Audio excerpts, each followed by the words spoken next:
வணக்கம் மாணவர்களே. இந்த வீடியோல 9ஆம் வகுப்பு கணிதம் அலகு 5 ஆயத்தொலை வடிவியல் இதுல எடுத்துக்காட்டு 5ல் 12 பார்க்க போறோம். என்ன கொடுத்திருக்காங்க பாருங்க.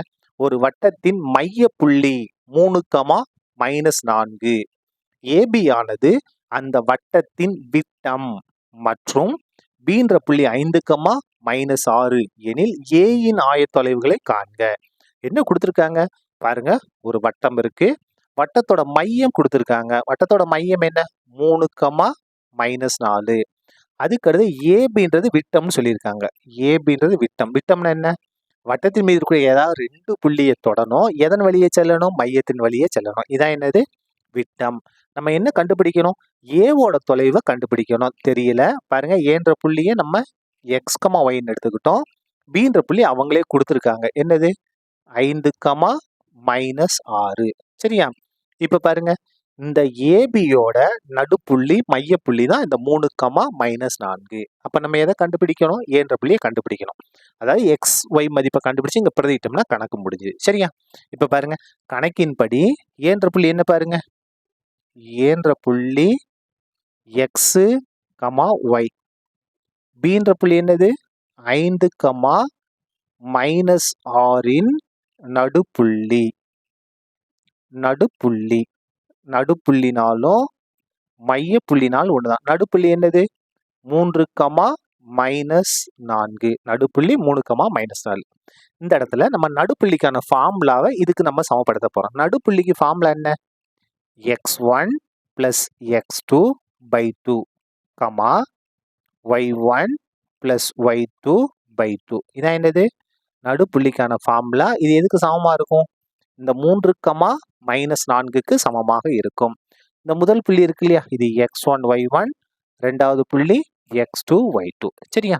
ஃபார்முலா அப்படியே பிரதிடுங்க. x1 + x2. x1க்கு பதிலா x இருக்கு, பிளஸ் x2க்கு பதிலா 5 இருக்கு, /2 அப்படியே வந்துடும். y1 + y2. y1க்கு பதிலா என்ன இருக்கு? y இருக்கு. அதுக்கடுத்து பாருங்க y2க்கு பதிலா -6. இங்க பிளஸ் இருக்கு. அப்ப பிளஸ் மைனஸ் பண்ணா -6 /2 அப்படியே வந்துடும்.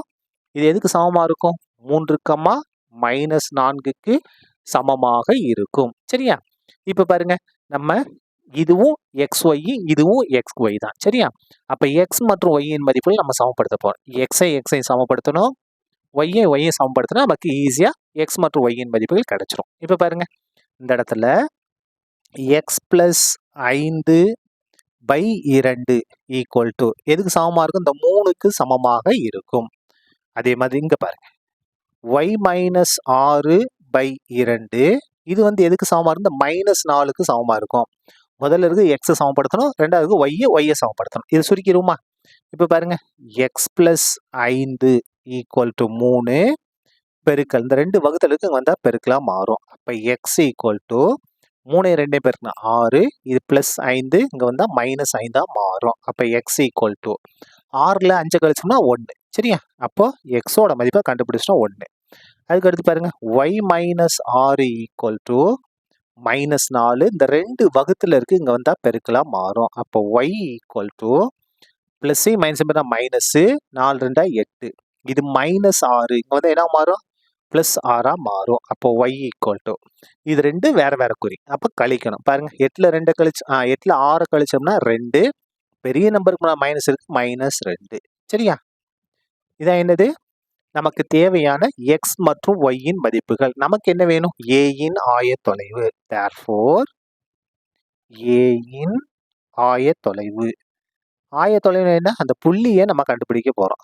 ஆயத்தொலைவு. சரியா? ஏன்ற புள்ளி நம்ம என்ன எடுத்திருந்தோம்? x, yன்னு எடுத்திருந்தோம் இல்லையா?